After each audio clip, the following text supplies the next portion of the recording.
사도신경으로 우리의 신앙을 고백하겠습니다. 나는 전능하신 아버지 하나님 천지의 창조주를 믿습니다. 나는 그의 유일하신 아들 우리 주 예수 그리스도를 믿습니다. 그는 성령으로 잉태되어 동정녀 마리아에게서 나시고 본디오 빌라도에게 고난을 받아 십자가에 못 박혀 죽으시고 장사된 지 사흘 만에 죽은 자 가운데에서 다시 살아나셨으며 하늘에 오르시어 전능하신 아버지 하나님 우편에 앉아 계시다가 거기로부터 살아있는 자와 죽은 자를 심판하러 오십니다. 나는 성령을 믿으며 거룩한 공교회와 성도의 교제와 죄를 용서하는 것과 몸의 부활과 영생을 믿습니다. 아멘. 찬송하시겠습니다.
아멘.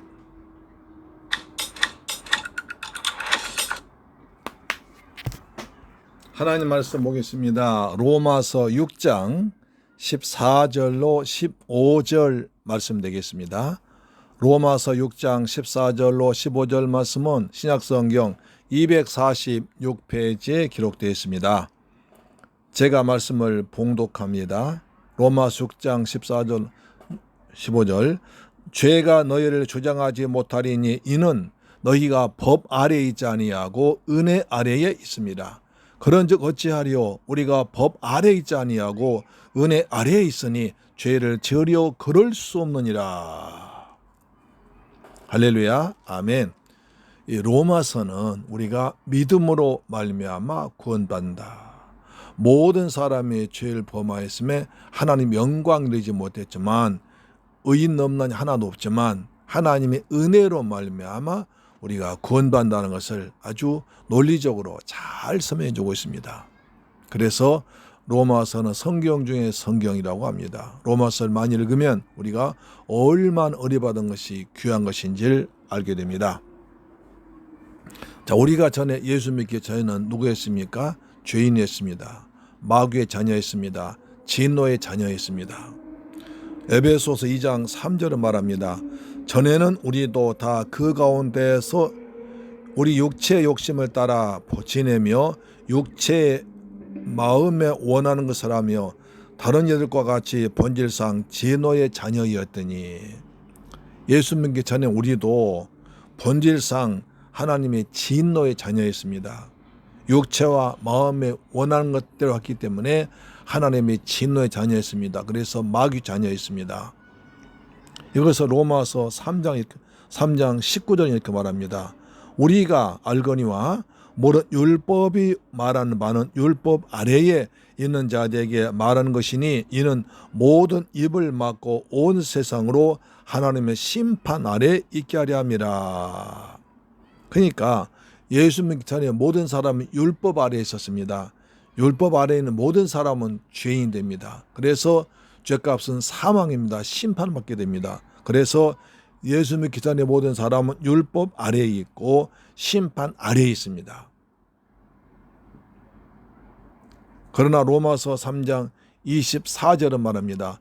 그리스도 예수 안에 있는 속량으로 말미암아 하나님의 은혜로 값없이 의롭다 하심을 얻은 자가 되었느니라. 우리는 그리스도께서 날 위해서 십자가에서 채찍에 맞이고 피 흘려 죽으심으로 말미암아 부활하심 말미암아 우리는 이제 율법 아래에 있다가 죄 아래에 있다가 진노 아래에 있다가 은혜 안으로 옮겼다는 것입니다.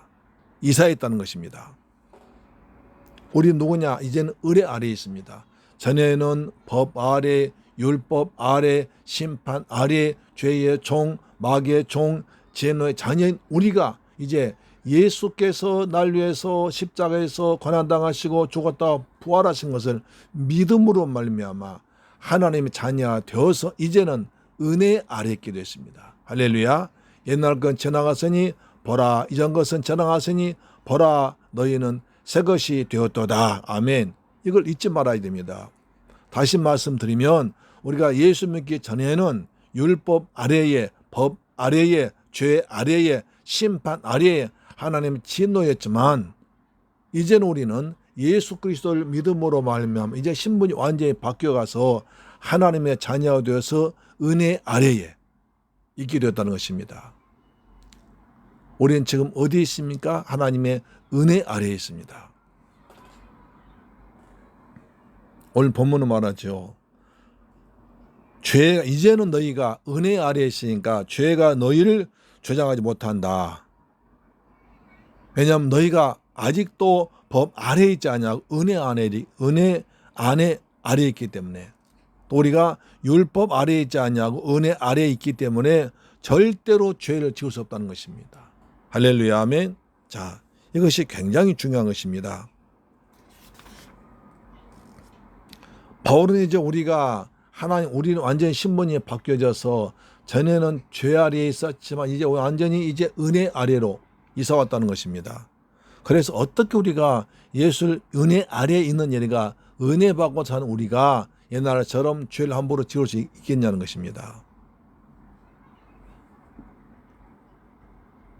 우리는 죄란 감옥에서 나왔는데 새로운 자유사회에 적응하지 잘 못하는 것이 못할 수 있습니다. 이제 죄를 짓지 않아도 되는데, 죄를 주인으로 삼기고 종로로 사지 않아도 되는데 자꾸 옛날 생각을 하고 옛날 습관에 빠져서 그때를 그리워까지 할 수도 있습니다. 자, 민수기 보십시오.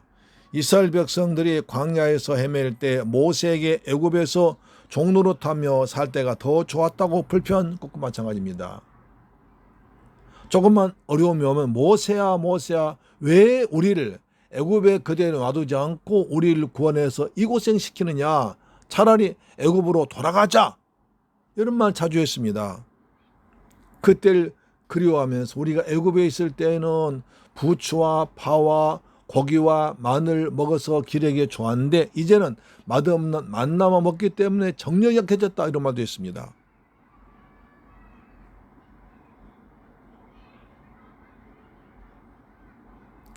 또 이런 예를 들어볼 수 있습니다. 조그만 어항에 살던 물고기를 큰 어항에 넣어주어도 한동안은 작은 어항 크기 내에서만 헤엄치며 돌아다닙니다. 더 이상 바깥으로 헤엄쳐 나갈 생각조차 하지 못하는 것입니다. 우리는 예수 그리스도 안에서 새로운 자유를 얻었습니다. 이제 주인이 바뀌었습니다.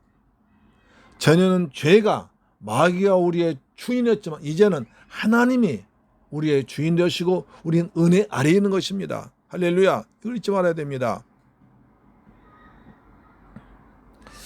그 옛날 이런 영화가 있습니다.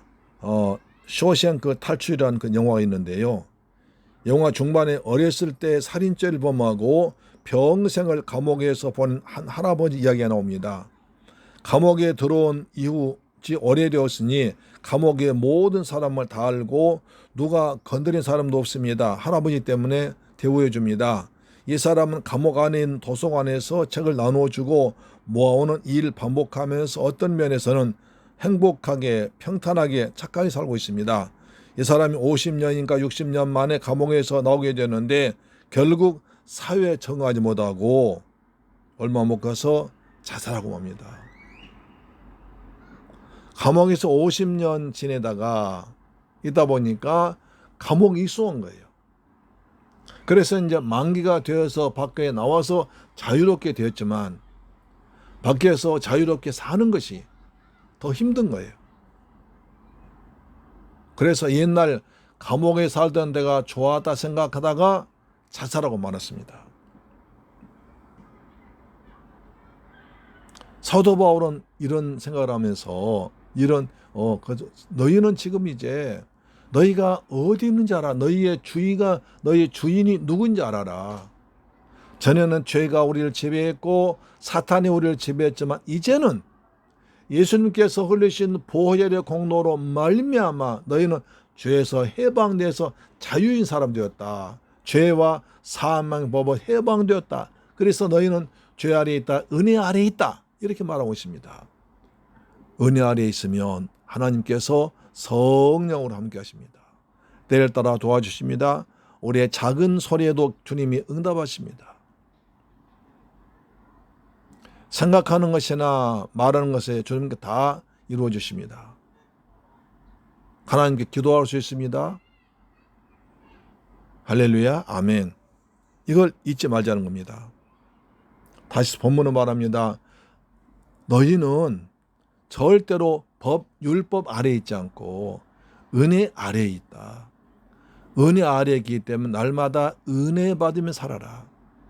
은혜를 사모하며 은혜의 주인 되신 예수와 함께 은혜 성령님 감동 따라 살아라. 이렇게 말씀하고 있습니다. 그렇게 사는 것이 그래서 이 땅에서 천국을 맛보며 살라는 것입니다. 하나님의 나라는 먹고 마시는 것이 아니요 성령 안에서 의와 평강과 희락이라. 우리는 성령 안에서 의롭게 살고 평화롭게 살고 기쁨 누리며 행복하게 살라는 것입니다. 이것이 하나님 뜻입니다. 항상 기뻐하라, 쉬지 말고 기도하라, 범사에 감사하라. 이것이 너희를 향하신 하나님의 뜻이니라. 사랑하는 새물결 가족 여러분, 우리는 이제 은혜 아래에 있습니다. 은혜 아래에 있습니다. 하나님께서 때를 따라 베푸신 은혜가 우리 삶을 뒤덮어야 됩니다. 우리는 좀 어렵다고 절대로 옛날 생각하지 말아야 됩니다. 민수기에서 본 사람들 같이 우리가 애굽에 있을 때가 좋았다. 그때는 고기를 마음대로 먹었다. 그런 생각은 이는 하나님의 은혜 아래서 저 천성 향하려 믿음으로 달려가는 저와 여러분 되기를 주의 이름으로 축복합니다. 다시 말씀드리면 우리는 이제 은혜 아래에 있습니다. 절대로 죄 아래에 있지 않습니다. 사탄의 종이 아니라 죄의 종이 아니라 의의 종이요 하나님의 자녀 천국 백성이 된 것입니다. 할렐루야. 이 믿음으로 살아간 여러분 되기를 주님의 이름으로 축복합니다. 기도하겠습니다. 좋으신 아버지 하나님 감사드립니다. 전에도 우리가 예수 믿기 전에는 죄의 종 심판의 아래에 있었고 율법 아래에 있었지만 이제 우리는 주님께서 날 위해 설레신 십자가의 보혈로 공로로 말미암아 이제 은혜 아래에 있습니다. 하나님의 자녀가 되었습니다. 천국 백성 되었습니다. 이 기쁨을 절대로 세상 것에 뺏기지 말게 하시고 날마다 은혜 안에서 주님을 찬양하며 기뻐하며 감사하며 살아가도록 이 땅에 살면서 하나님의 나라를 맛보며 살아가도록 역사하여 주옵소서. 예수 그리스도 이름으로 기도드리옵나이다. 아멘. 주 기도문을 마칩니다. 하늘에 계신 우리 아버지여 이름이 거룩히 여김을 받으시오며 나라의 임하옵시며 뜻이 하늘에서 이룬 것 같이 땅에서도 이루어지이다. 오늘날 우리에게 일용할 양식을 주옵시고 우리가 우리에게 죄 지은 자를 사하여 준 것 같이 우리 죄를 사하여 주옵시고 우리를 시험에 들게 하지 마옵시고 다만 악에서 구하옵소서. 대개 나라와 권세와 영광이 아버지께 영원히 있사옵나이다. 아멘. 사랑하는 새물결 가족 여러분, 오늘 또 가정예배로 승리하셨습니다. 이 무더운 날 여러분, 오늘 또 여러분의 직장에서 가정에서 일터에서 최선 다해서 일하시고 이제 집에 돌아와서 아름다운 모습으로 가정재단산 여러분에게 하늘의 복과 땅의 복이 임하기를 바랍니다. 아브라함 재단 되어서 아브라함 복이 임하기를 주님의 이름으로 축복합니다. 아멘. 우리 기도하십시다. 자꾸 코로나가 또 교회 일터에서 계속 발생되고 있습니다. 광주에서 또 교회에서 많이 발생되어 있습니다. 큰일 났습니다. 하나님 아버지, 더 이상 교회에서 하나님의 성전 교회에서 코로나가 나오지 않도록 아버지 도와주옵소서. 예수님은 더 이상 교회에서 나오지 않도록 명령합시다. 그리고 우리도 여러분도 잘 몸과 마음을 관리하시고 거룩하게 살아가시기를 바랍니다. 우리나라 경제가 빨리 회복되도록 도와주옵소서. 우리 새물결 성도 가정과 직장에 복을 더하시고 우리가 이 땅 살면서 하나님의 나라 천국을 기쁨을 맛보며 살아가도록 도와주옵소서. 우리 기도하십시다. 할렐루야. 좋으신 아버지 감사합니다. 저희를 사랑하셔서 오늘 또 가정예배에 들어가심을 감사드립니다. 오늘 또 가정재단사교에서 아버지 앞에 모인 사랑하는 새물결 가족들 하나님께서 저들 보시고 축복하시고 저들의 찬송 흠양하시고 기도를 들으시고 아버지 저들의 소원 이루어 주옵기를 간절히 원합니다. 우리 성도들 예배에 드리는 곳이 하나님 나라 천국 기쁨이 임하도록 도와주옵기를 원합니다. 아버지와 대한민국을 축복하사 더 이상 교회에서 하나님의 교회에서 코로나 환자가 나오지 않도록 내 아버지 도와주옵소서. 나사렛 예수 그리스도의 권세로 명하노니 더 이상 대한민국 교회 내에서 하나님의 성전에서 코로나 환자가 나오지 말지어다. 모든 교인들은 몸과 마음을 잘 관리하도록 도와주옵기를 원합니다. 우리 새물결 성도들 직장을 축복하여 주옵소서. 요셉처럼 저들 때문에 저들 직장에 복을 받도록 내 아버지 도우시며 가정에서 하나님께 제단 쌓을 때마다 아브라함의 축복이 임하도록 역사하여 주옵소서. 예수님의 이름으로 기도합니다. 아멘. 할렐루야. 아멘.